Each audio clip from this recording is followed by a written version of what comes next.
आज 23 जून वक्त हो गया है सुबह की तमाम बड़ी खबरों को जानने का दिन रविवार। बात करते हैं पहली बड़ी खबर निकल कर आई। स्कूलों में बढ़ेगी खेल गतिविधियां, बनेंगे क्लब, परिषदी और कस्तूरबा विद्यालयों को मिलेंगे 5 से 10 हज़ार रुपये। पारंपरिक खेलों को मिलेगा बढ़ावा। बच्चों की रुचि और स्थानीय ज़रूरत के अनुसार पारंपरिक खेलों kho kho, kabaddi, football, volleyball, handball आदि को प्रोत्साहित किया जाएगा। खेलकूद के सामानों की स्कूल स्तर पर होगी खरीद। परिषदी व कस्तूरबा गांधी बालिकाओं में खेलकूद को बढ़ावा देने के लिए 5 व 10 हज़ार रुपये प्रति विद्यालय बजट दिया जाएगा। बेसिक शिक्षा विभाग ने स्कूल स्तर पर इस रकम को खेलकूद से जुड़ी सामग्री खरीदने को कहा है। साथ ही खेलकूद क्लब का गठन करने को कहा गया है। अगली खबर है, परिषदी स्कूलों को निपुण बनाने की प्रक्रिया हुई तेज। लखनऊ से प्रदेश में परिषदी विद्यालयों को निपुण बनाने की प्रक्रिया तेज हो गई है। इसके तहत विभाग ने तय किया है कि जिन विद्यालयों के 80% से अधिक बच्चे निपुण होंगे उन्हें निपुण विद्यालय घोषित किया जाएगा। वहीं विद्यालयों को 3 श्रेणी में उनकी प्रगति के आधार पर बांटा जाएगा। 80 से अधिक बच्चों के निपुण होने पर विद्यालय होगा निपुण। महानिदेशक स्कूल शिक्षा कंचन वर्मा ने बताया कि वर्तमान शैक्षिक सत्र में DLED प्रशिक्षुओं के माध्यम से विद्यालयों का अक्टूबर 2024 दिसंबर व फरवरी 25 आंकलन इसके आधार पर विद्यालयों को निपुण घोषित किया जाएगा। उन्होंने कहा DLED प्रशिक्षुओं के माध्यम से पिछले शैक्षिक सत्र में आंकलन असेसमेंट प्लॉट लक्ष्य निर्धारित किया गया है।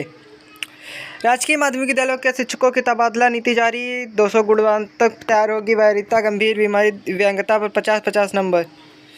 यह भी होगी अर्हता।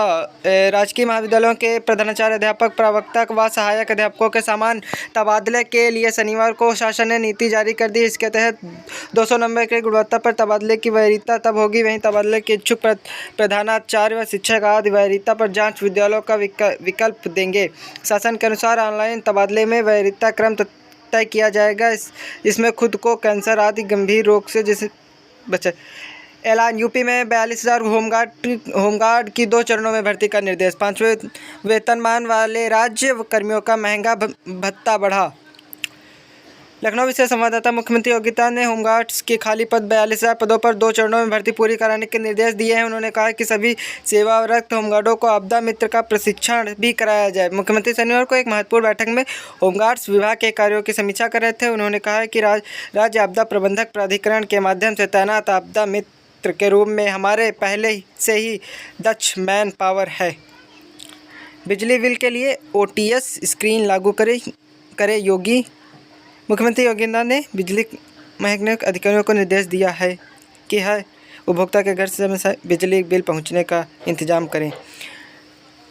नीट की CBI जांच NTA DG को हटाएं। 20 जून को शिक्षा मंत्री समिति बनाने का ऐलान किया था। नई दिल्ली एजेंसी नेट और नीट पेपर लीक विवाद के बीच सरकार ने शनिवार को कई अहम फैसले लिए। नेट UG का AG CBI को सौंपे थी। वहीं शनिवार रात शिक्षा मंत्रालय ने इस संबंध में आदेश जारी किया। वहीं रविवार को होने वाले नीट PG परीक्षा भी स्थगित कर दी गई है। सरकार ने राष्ट्रीय परीक्षा एजेंसी NTA के महानिदेशक सुबोध कुमार सिंह को पद से हटा दिया। साथ ही परीक्षा प्रक्रिया में सुधार के लिए 7 सदस्यीय समिति का गठन किया गया है। यूपी में 3 दिन बाद झमाझम बारिश। लखनऊ तेज पुरवाई के साथ बादलों ने ढेरा डालना शुरू कर दिया है। मानसून यूपी में अगले 48 से 72 घंटों के बीच दाखिल होने के पूरे आसार बन गए हैं।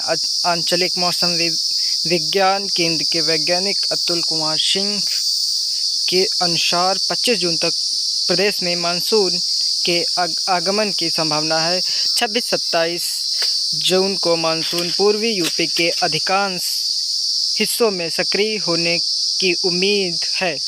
लखनऊ में 24 को अच्छी बारिश की संभावना है। प्रदेश में कल तेज बारिश के आसार। मानसून की गति सामान्य 5-6 दिन में पूरे प्रदेश को कवर कर लेगा। मध्य प्रदेश, छत्तीसगढ़, उड़ीसा, झारखंड में पश्चिम बंगाल, बिहार मानसून पहुंच गया है। इन राज्यों में उसके आगे बढ़ने की परिस्थितियां भी अनुकूल है। मौसम विभाग के मुताबिक अगले 5-6 दिन में मानसून पूरे यूपी को कवर कर लेगा। हालांकि सोमवार से मानसून आने से पहले बारिश के भी आसार हैं। भारत मौसम विज्ञान IMD के अनुसार मानसून अपनी उत्तरी सीमा की तरफ सामान्य गति से बढ़ रहा है। यह अपने निर्धारित समय 27-28 जून तक दिल्ली, पंजाब, हरियाणा राज्यों में पहुंच जाएगा। अमरेंद्र लखनऊ के नायब पुलिस कमिश्नर। लखनऊ से संवाददाता प्रदेश सरकार के शुक्रवार देर रात लखनऊ के पुलिस कमिश्नर SB सिरडगर और प्रयागराज के पुलिस कमिश्नर रमेश शर्मा समेत 16 IPS अफसरों का तबादला कर दिया गया।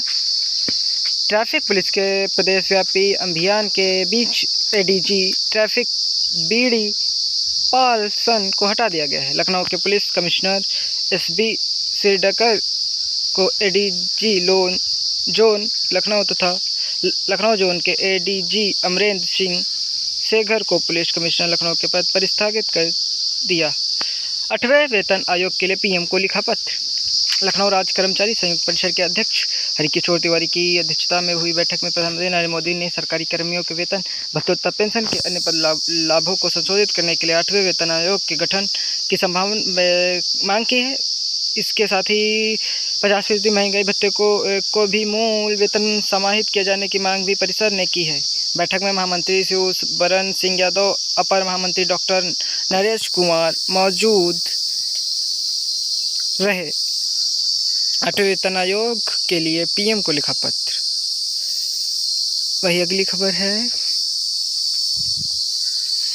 गाजियाबाद में 50 लाख घूस मांगने पर सहायक लेखाधिकारी निलंबित और संपत्ति प्रबंधक हटे। घूस का समर्थन करते दिख रहे संपत्ति प्रबंधक। आवास एवं विकास अफसरों के मुताबिक सहायक लेखाधिकारी राजकुमार द्वारा व्यावसायिक भूखंड आवंटन के संबंध में 50 लाख रुपए की घूस जो मांगी जा रही थी, उसका संपत्ति प्रबंधक अनंत कुमार गौतम द्वारा समर्थन किया जा रहा है। आवास एवं विकास परिसर व्यावसायिक भूखंड का आवंटन करने के लिए 50 लाख रुपए की घूस मांगने वाले गाजियाबाद समिति कार्यालय के 2 अफसरों पर गाज गिरी है। उनमें एक सहायक लेखाधिकारी एवं संपत्ति प्रबंधक शामिल है। संपत्ति प्रबंधक शामिल है। अगर अपर आयुक्त डॉक्टर नीरज शुक्ला ने सहायक लेखाधिकारी राजकुमार को निलंबित कर किया है। रामलला की प्राण प्रतिष्ठा कराने वाले पंडित लक्ष्मीकांत का निधन, पंचतत्व में विलीन। PM मोदी और CM योगी ने जताया दुख। अयोध्या में 500 साल बाद भगवान राम के विग्रह और मंदिर की प्राण प्रतिष्ठा कराने वाले काशी के कमल कांडी शुक्ल यजुर्वेद के विद्वान पंडित लक्ष्मीकांत दीक्षित 87 वर्ष का निधन शनिवार सुबह 7 बजे हो गया। वह लंबे समय से बीमार चल रहे थे। पंडित लक्ष्मीकांत की अंतिम यात्रा शनिवार को मंगला गौरी स्थित निवास स्थान से मणिकर्णिका घाट के लिए निकली। उनकी अंतिम यात्रा में पंडित गणेश्वर शास्त्री, द्रविड़ शास्त्री सहित काशी के वैदिक विद्वान, कर्मकांडी व साधु संत शामिल हुए। वहीं अगली खबर है, माध्यमिक शिक्षा अधिकतम 5 विद्यालयों का चयन कर सकेंगे। यूपी में शिक्षकों के ऑनलाइन तबादले के दिशा निर्देश जारी। BRD मेडिकल कॉलेज में 74 शिक्षकों की होगी भर्ती। प्रदेश के सरकारी माध्यमिक स्कूलों के शिक्षकों के ऑनलाइन स्थानांतरण की गाइडलाइन सरकार ने जारी कर दी है। विशेष सचिव उमेश चंद्र की ओर से जारी इस गाइडलाइन में कहा गया है कि माध्यमिक विद्यालयों के प्रधानाचार्य, प्रधानाध्यापक, उप प्रधानाचार्य, प्रवक्ता, सहायक अध्यापकों के तबादले के लिए 1 सितंबर 2020 को जारी शासनादेश के द्वारा प्रावधानिक रिक्तियों के वर्गीकरण के आधार पर ऑनलाइन स्थानांतरण किया जाएगा। महिला सिपाही के साथ धरे गए DSP बने सिपाही। कानपुर के एक होटल में महिला सिपाही के साथ करीब 3 साल पहले पकड़े गए CO कृपाशंकर कनौजिया को जांच में दोषी पाए जाने पर अब उनका डिमोशन कर उन्हें सिपाही बना दिया गया। सिपाही से प्रमोशन पाकर ही उन्होंने CO तक का सफ़र तय किया था। जांच के दौरान CO कनौजिया को 26वीं वाहिनी PSC गोरखपुर ट्रांसफ़र किया गया था। उनका डिमोशन कर एक बार फिर उन्हें मूल पद आरक्षी पर कर दिया है। आउटसोर्सिंग में से 142 कर्मियों की भर्ती को मंजूरी। विशेष सचिव उत्तर प्रदेश शासन ने 20 जून को रजिस्ट्रार को भेजा पत्र। 9 स्थगित राष्ट्रीय विश्वविद्यालय में आउटसोर्सिंग के तहत 142 कर्मचारियों की नियुक्ति की मंजूरी शासन ने दी है। 142 कर्मियों में कंप्यूटर प्रोग्रामर के 5 पद, कंप्यूटर ऑपरेटर के 28 पद और मल्टी टास्क 24, सुरक्षा गार्ड के 40, पंप ऑपरेटर जनरेटर के 4 जनरेटर, स्टाफ के 3, बढ़ाई के 4 आदि 108 अन्य पद शामिल हैं। यह नियुक्ति 2 चरणों में होगी। प्रथम चरण में 48 कर्मियों की नियुक्ति की जाएगी, जिसमें 2 कंप्यूटर प्रोग्रामर, 10 कंप्यूटर ऑपरेटर और 36 अन्य शामिल हैं। वहीं अगली खबर, भारत की लगातार 5वीं जीत, हार्दिक ने जड़ा आतिशी अर्धशतक, कुलदीप भी चमके। सुपर 8 में दूसरी जीत से सेमीफाइनल का दावा मजबूत, पांड्या ने खेली 27 गेंदों में 50 रन की नाबाद पारी। Man of the match of Hardik, 50+ 101 all round प्रदर्शन। कुलदीप यादव को भी शानदार गेंदबाजी की मदद से भारत ने T20 विश्व कप में सुपर 8 के मुकाबले में बांग्लादेश को 50 रन से हराया। इस जीत के साथ भारत ने सेमीफाइनल में जगह बनाने का अपना दावा मजबूत कर लिया है। वहीं बात करते हैं अगली खबर, बाबा बर्फानी के भव्य दर्शन। अमरनाथ यात्रा 29 से पवित्र अमरनाथ गुफा में सोमवार को बाबा बर्फानी के भव्य दर्शन हुए। ज्येष्ठ पूर्णिमा पर वैदिक मंत्रोच्चार के बीच श्रद्धापूर्वक बाबा का प्रथम पूजन किया गया।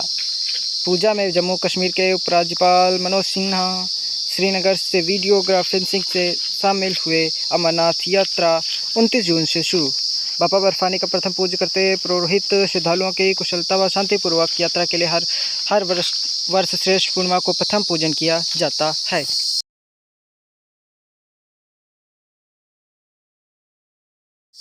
वहीं अगली खबर है, भाजपा के वरिष्ठ नेता एवं पूर्व कार्यवाहक मुख्यमंत्री डॉक्टर अम्मा रिजवानी ने शनिवार सुबह मंत्री एवं मुख्यमंत्री योगी आदित्यनाथ से मुलाकात की। इस दौरान राजनीतिक और अन्य महत्वपूर्ण बिंदुओं पर चर्चा की। डॉक्टर रिजवानी ने अपने गृह जनपद सीतापुर नैमिषारण्य अपने निर्वाचन क्षेत्र है महमूदाबाद के विकास के लिए विस्तार पूर्वक बात की। मुख्यमंत्री ने आश्वासन दिया है कि संबंधित इलाके की समस्याओं का निस्तारण कराया जाएगा। बिजली बिल के नाम पर उपभोक्ताओं का शोषण बर्दाश्त नहीं, मुख्यमंत्री। निर्बाधित बिजली पहुंचाने के निर्देश का बिन भुगतान के लिए जागरूक करें।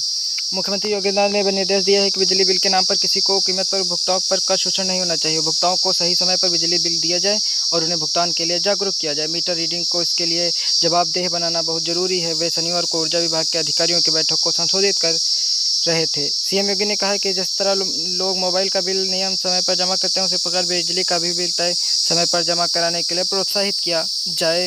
इसके लिए विभाग एवं मैकेनिज्म तैयार करें। वैक्यूम समाधान योजना OTCS के बारे में भी जानकारी दी जाए।